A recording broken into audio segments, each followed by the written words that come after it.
একাদশ ও দ্বাদশ শ্রেণীর সুপ্রিয় শিক্ষার্থীরা, আশা করি সবাই ভালো আছো। আজকে আমরা অর্থনীতি প্রথম পত্রের দ্বিতীয় অধ্যায় নিয়ে আজকে পাঠ শিরোনাম হচ্ছে ক্রমহ্রাসমান প্রান্তিক উপযোগ বিধি। এবার ক্রমহ্রাসমান প্রান্তিক উপযোগ বিধি, এই বিধির প্রথমেই আমরা দেখব প্রবক্তা কারা বা কারা এই আলোচনার সূত্রপাত করেন। ক্রমহ্রাসমান প্রান্তিক উপযোগ বিধির ধারণাটি সর্বপ্রথম জার্মান অর্থনীতিবিদ হারম্যান হেনরিক হোসেন উল্লেখ করলেও ভোক্তার আচরণ ব্যাখ্যা করতে গিয়ে অধ্যাপক মার্শাল 1890 সালে তার প্রিন্সিপালস অফ ইকোনমিক্স গ্রন্থে এই বিধির পূর্ণাঙ্গ ব্যাখ্যা করেন। অর্থাৎ আলফ্রেড মার্শালের ব্যাখ্যায় এই বিধিটির পূর্ণাঙ্গতা লাভ করে।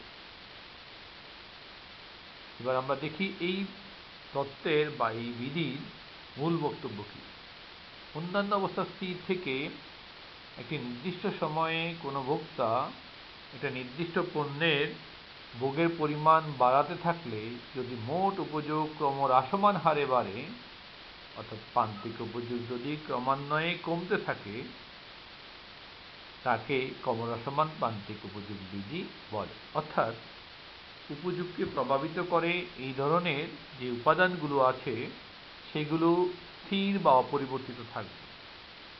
আর তখন যদি কোনো একটা পণ্যের ক্রমান্বয়ে ভোগ বৃদ্ধি করা হয় একই হারে, সেক্ষেত্রে যদি তৃপ্তির পরিমাণ, মোট উপযোগের পরিমাণ যদি ক্রমহ্রাসমান হারে বাড়ে, তখন প্রান্তিক উপযোগটা ক্রমান্বয়ে হ্রাস পাবে। একেই ক্রমহ্রাসমান প্রান্তিক উপযোগ বিধি বলে। এবার আমরা দেখব এই বিধিটির অনুমিত শর্ত, অর্থাৎ যেই শর্তগুলোর উপর ভিত্তি করে এই তত্ত্বটা প্রতিষ্ঠিত করা হয়েছে। প্রথমেই দেখি উপযোগের পরিমাণগত পরিমাপ সম্ভব, অর্থাৎ উপযোগকে আমরা পরিমাণগতভাবে পরিমাপ করব। দ্বিতীয়ত, ভোক্তার রুচি, পছন্দ, আয় অপরিবর্তিত। বর্তমানে যেই ভোগ, যেই রুচি, যেই পছন্দ, যে আয় তার আছে সেটা অপরিবর্তিত থাকবে। ভোক্তা যুক্তিশীল, তার আচরণ হবে যৌক্তিক। উপযোগ অর্থের মাধ্যমে প্রকাশ করা যায়, তা যে তৃপ্তি আমরা পাবো বা যে উপযোগ আমরা পাবো তা আমরা অর্থের মাধ্যমে পরিমাপ করব। এবং অর্থের প্রান্তিক উপযোগ স্থির। দ্রব্যের বিভিন্ন একক সমজাতীয়, অর্থাৎ এক্ষেত্রে প্রত্যেকটা একক হবে অভিন্ন, এক একটা ছোট বড় তা না, প্রত্যেকটা একক অভিন্ন হবে বা সমজাতীয় হবে, এবং সময়টা হবে নির্দিষ্ট। অর্থাৎ যেই সময় আমরা কোনো একটা দ্রব্য ক্রমাগত ভোগ করব সেই সময়টা নির্দিষ্ট থাকবে। নির্দিষ্ট সময়ের প্রেক্ষিতেই এই তত্ত্বটা বিবেচনা করা হয়েছে। এবার এই তত্ত্বে আমরা সূচি আকারে উপস্থাপন করে দেখি। দেখা যাচ্ছে দ্রব্যের ভোগের পরিমাণ 1, 2, 3, 4 অর্থাৎ একক করে সপ্তম একক পর্যন্ত এখানে উপস্থাপন করা হয়েছে সূচিতে। মোট উপযোগ 20 থেকে 35, 35 থেকে 45, 50, 50, 45, 35। অর্থাৎ প্রথমে বেড়েছে 20 থেকে 35, মানে 15 বেড়েছে, সেটা হচ্ছে প্রান্তিক উপযোগ। 45 বেড়েছে, তার মানে ক্রমহ্রাসমান হারে বৃদ্ধি পেয়েছে চতুর্থ পঞ্চম একক পর্যন্ত। সর্বোচ্চ উপযোগ পঞ্চম এককে এসে 50, মোট উপযোগ সর্বোচ্চ হয়েছে, তখন প্রান্তিক উপযোগ দেখাচ্ছে 0। আর ইতিমধ্যে তোমরা জেনেছ যে মোট উপযোগ থেকে কিভাবে প্রান্তিক উপযোগ নির্ণয় করা যায়। অর্থাৎ এখানে ভোগের পরিবর্তনের ফলে মোট উপযোগের যে পরিবর্তন হয় তাকে আমরা বলি প্রান্তিক উপযোগ। এক্ষেত্রে 1 থেকে 2 অর্থাৎ 1 একক ভোগের পরিমাণ বৃদ্ধিতে মোট উপযোগের পরিবর্তন হয়েছে 35 থেকে 20 বাদ দিলে 15 একক। এরকমভাবে প্রতিটি একক থেকে আমরা প্রান্তিক উপযোগ নির্ণয় করতে পারি। ঠিক সপ্তম এককের ক্ষেত্রে দেখো আমরা এবার কীভাবে নির্ণয় করি। তাহলে ভোগের পরিবর্তন হবে সপ্তম থেকে ষষ্ঠ বাদ দিলে 1 একক বৃদ্ধি পেয়েছে, আর মোট উপযোগের পরিবর্তন হয়েছে 35 থেকে 45 বিয়োগ করতে হবে, সেক্ষেত্রে -10 আসছে। অর্থাৎ ভোগের পরিমাণ বৃদ্ধির সঙ্গে সঙ্গে যখন মোট উপযোগ সর্বোচ্চ হয় তখন প্রান্তিক উপযোগ হয় 0। তার পরবর্তীতেও যদি আমরা ভোগ বৃদ্ধি করি সেক্ষেত্রে প্রান্তিক উপযোগ ঋণাত্মক হবে, তখন মোট উপযোগ হ্রাস পাবে এবং প্রান্তিক উপযোগ ঋণাত্মক হবে। সেক্ষেত্রে আমরা দেখতে পাচ্ছি মোট উপযোগ ক্রমহ্রাসমান হারে বাড়ে, সর্বোচ্চ হওয়ার পর হ্রাস পায়, আর প্রান্তিক উপযোগ ক্রমান্বয়ে হ্রাস পায়, ধনাত্মক থেকে 0 হয়, তারপরে ঋণাত্মক হতে পারে। এবার আমরা চিত্রের মাধ্যমে উপস্থাপন করব। এখানে দেখা যাচ্ছে যে সূচিটাকে আমরা চিত্রে উপস্থাপন করলে ভূমি অক্ষে আমরা দিয়েছি উপযোগের পরিমাণ বা ভোগের পরিমাণ সেখানে 1 একক থেকে সপ্তম একক পর্যন্ত দেখানো হয়েছে, আর লম্ব অক্ষে মোট উপযোগ এবং প্রান্তিক উপযোগ নির্দেশ করা হয়েছে। সূচি থেকে প্রাপ্ত মানের ভিত্তিতে আমরা টিইউ রেখাঙ্কন করেছি, যেখানে দেখানো হচ্ছে সর্বোচ্চ উপযোগ হচ্ছে এখানে 50 দেখানো হয়েছে, আর সেটা সর্বোচ্চ হওয়ার পর আবার এটা হ্রাস পেয়েছে।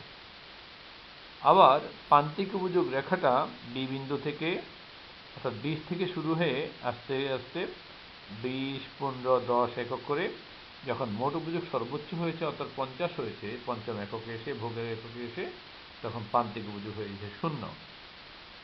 আরও ভোগ বৃদ্ধি করায় তখন মোট উপযোগ হ্রাস পাচ্ছে, অর্থাৎ মোট উপযোগ 50 থেকে 45, তারপরে 35 চলে আসছে, তখন প্রান্তিক উপযোগ ঋণাত্মক হচ্ছে, অর্থাৎ -5, তারপর -10 হয়েছে। সেটা ইতিমধ্যে আমরা এইখানে চিত্রে দেখো আমরা যে মোট উপযোগ যখন 20, প্রান্তিক উপযোগ 20, মোট উপযোগ যখন 35, প্রান্তিক উপযোগ তখন 15, মোট উপযোগ যখন 45, প্রান্তিক উপযোগ তখন 10, আবার মোট উপযোগ যখন 50 তখন প্রান্তিক উপযোগ হচ্ছে চতুর্থ এককে এসে 5, আবার মোট উপযোগ আরও বেড়ে যখন 50 রয়ে গেছে ভোগ বৃদ্ধির ফলে তখন প্রান্তিক উপযোগ 0 নির্দেশ করা হচ্ছে। আবার ভোগ বৃদ্ধি পেল তখন মোট উপযোগ হ্রাস পাচ্ছে, 45 হয়েছে, আর সেক্ষেত্রে প্রান্তিক উপযোগ ঋণাত্মক হয়েছে। এটা ভূমি অক্ষের নিচে অবস্থান করতে -5 দিয়ে দেখানো হয়েছে। আরও ভোগ বৃদ্ধি করায় 35 একক হলো মোট উপযোগ, তখন প্রান্তিক উপযোগ হলো -10। যা চিত্রে প্রদর্শিত হয়েছে, তোমরা দেখো রেড সিগন্যালের মাধ্যমে এগুলো দেখানো হয়েছে।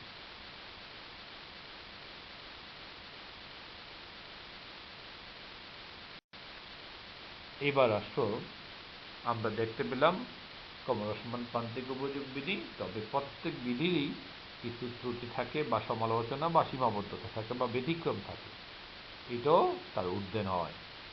এখন আমরা দেখব এটা কখন এই বিধিটা কার্যকর হয় না, অর্থাৎ যদি উদ্দীপকে বলা হয় যে এই বিধিটি সর্বদাই কার্যকর হয়, তখন তার উত্তরে আমরা এগুলো করব। এই বিধি সর্বদা কার্যকর হয় না, কারণ তার কিছু সীমাবদ্ধতা আছে বা সমালোচনা করব আমরা এখন। যেমন বলা হচ্ছিল অপরিবর্তনীয় অনুমিতি, যেমন বলা হচ্ছিল যে রুচি, পছন্দ, আয় অপরিবর্তিত থাকবে, কিন্তু নির্দিষ্ট সময় মেয়াদে ভোক্তার আয়, রুচি, পছন্দ, অভ্যাস স্থির বলে অনুমান করা হয়, কিন্তু এগুলো একটা নির্দিষ্ট পরিবর্তন হলে বা এগুলো যে কোনো একটা যদি পরিবর্তন হয় তাহলে এই বিধি কার্যকর হবে না। দ্বিতীয়ত, সময়, কোনো দ্রব্যের বিভিন্ন একক ভোগের ক্ষেত্রে সময় ব্যবধান মেনে নিলে এই বিধি অকার্যকর হবে, অর্থাৎ সময় যদি সকাল, দুপুর, রাত অর্থাৎ দীর্ঘ সময়ব্যাপী যদি হয় ভোগের ভোগ, তাহলে কিন্তু এই বিধি কার্যকর হবে না, অকার্যকর হবে। পরিমাণ, প্রথম একক থেকে পরের একক যদি ভোগের বেশি কম হয়, হয় বেশি অথবা কম, বেশি কম হলো, অর্থাৎ ভোগের একক যদি সমজাতীয় না হয় তাহলে এই বিধি কার্যকর হবে না। শৌখিন দ্রব্য, অর্থাৎ মানুষ শখের বসে অনেক কিছু করে, সে যদি ডাক টিকিট জমায় শখের বসে অথবা কোনো বিদেশি মুদ্রা সংগ্রহ করে, বিভিন্ন দেশের মুদ্রা সংগ্রহ করে, সেক্ষেত্রে পরবর্তী এককে উপযোগ তার বেশি হয়ে যেতে পারে, না কমে। তাহলে ক্রমহ্রাসমান না হয়ে ক্রমবর্ধমান হয়ে যেতে পারে, তাই অর্থাৎ এই বিধি সেক্ষেত্রে কার্যকর হয় না। বিলাস দ্রব্যের ক্ষেত্রে অনেক তার নিজের মর্যাদা বৃদ্ধির জন্য বিভিন্ন বিলাস দ্রব্য ব্যবহার করে, সেক্ষেত্রে প্রান্তিক উপযোগ না কমে বরং বেড়ে যেতে পারে, সেখানে এই বিধি কার্যকর হবে না। বক্তার চরিত্র, অর্থাৎ বক্তা যদি যুক্তিশীল না হয়, যদি অযৌক্তিক আচরণ করে, অর্থাৎ তার আচরণে যদি যুক্তিশীল না হয়, তাহলে এই বিধি কার্যকর হবে না। দুষ্প্রাপ্য দ্রব্যের ক্ষেত্রে এই বিধি কার্যকর হয় না, অর্থাৎ অনেক ক্ষেত্রে দেখা যায় বিখ্যাত গায়কের গান শুনতে গেলে যে তার পরবর্তী গান শোনার জন্য আরও ব্যাকুল হয়ে থাকে, অর্থাৎ সেক্ষেত্রে এই বিধি কার্যকর হয় না। আবার কোনো ঔষধ, ইম্পর্টেন্ট জিনিস বা নিত্য প্রয়োজনীয় জিনিস, সেক্ষেত্রে এই বিধি কার্যকর নাও হতে পারে।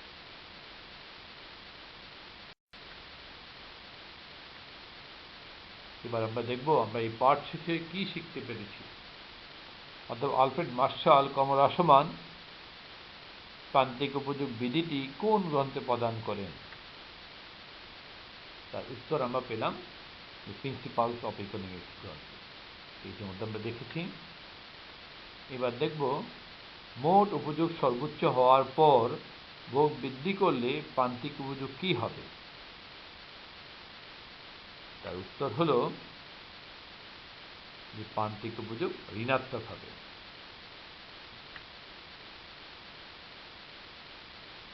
শখের বশে ডাক টিকিট সংগ্রহের ক্ষেত্রে এই বিধি কি কার্যকর হবে? তার উত্তর আমরা দেখি না।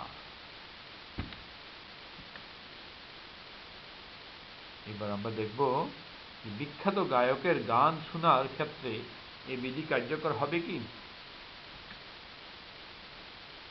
অবশ্যই না, কারণ আমরা ইতিমধ্যে এটা জেনেছি, তাই এক্ষেত্রে এই বিধি কার্যকর হয় না।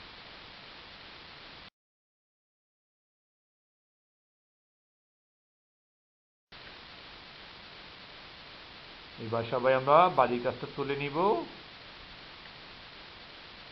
এখানে একটা তালিকা দেওয়া আছে, যেখানে দ্রব্যের ভোগের পরিমাণ দেওয়া আছে এবং প্রান্তিক উপযোগের পরিমাণ দেওয়া আছে। এই উদ্দীপকের সাহায্যে আমরা সংশ্লিষ্ট প্রশ্নগুলো উত্তর করব। প্রথমে আমরা জ্ঞানমূলক প্রশ্ন দেখি। ক্রমহ্রাসমান প্রান্তিক উপযোগ বিধি ধারণাটি সর্বপ্রথম কে উল্লেখ করেন? আমরা ইতিমধ্যে জেনেছি। খ হচ্ছে অর্থাৎ অনুধাবনমূলক প্রশ্ন, ক্রমহ্রাসমান প্রান্তিক উপযোগ বিধির মূল বক্তব্য ব্যাখ্যা করো। আমরা পারবো অবশ্যই, কারণ আমরা ইতিমধ্যে এটা জেনেছি। উদ্দীপক হতে মোট উপযোগের তালিকা প্রস্তুত করো। এখানে মোট উপযোগ, প্রান্তিক উপযোগ থেকে আমরা মোট উপযোগ নির্ণয় করব। আমরা জেনেছি পূর্বের পাঠ থেকে যে প্রান্তিক উপযোগ এর সমষ্টি হচ্ছে মোট উপযোগ, অর্থাৎ প্রতি একক থেকে প্রান্তিক উপযোগ যেটা আমরা পাই সেটা যদি আমরা সমষ্টি বের করি, তাহলে আমরা মোট উপযোগ পাব। অর্থাৎ প্রথম এককের উপযোগ হবে মোট উপযোগ 10, দ্বিতীয়টার হবে 10 যোগ 8, অর্থাৎ দুটি মিলে হবে 18, তৃতীয়টি হবে 10 যোগ 8 যোগ 6 সমান হবে 24। এভাবে আমরা নির্ণয় করতে পারব। উদ্দীপকে অর্থনৈতিক কোন বিধি কার্যকর তা চিত্রের সাহায্যে বিশ্লেষণ করো। এখানে আমরা দেখতে পাচ্ছি ভোগ বৃদ্ধির সঙ্গে সঙ্গে প্রান্তিক উপযোগ ক্রমান্বয়ে হ্রাস পেয়েছে, অর্থাৎ এখানে ক্রমহ্রাসমান প্রান্তিক উপযোগ বিধি উপস্থাপন করা হয়েছে। আমরা চিত্রে ইতিমধ্যে দেখেছি, চিত্র আপনারা অঙ্কন করতে পারবো। ভূমি অক্ষ লম্ব অক্ষে এঁকে এইটা উপস্থাপন করে আমরা বিশ্লেষণ করতে পারবো ক্রমহ্রাসমান প্রান্তিক উপযোগ বিধিটি। তোমরা অবশ্যই পারবে, যেহেতু তোমরা মনোযোগের সহিত এই পাঠ শুনেছ এবং দেখেছ। সবাইকে ধন্যবাদ।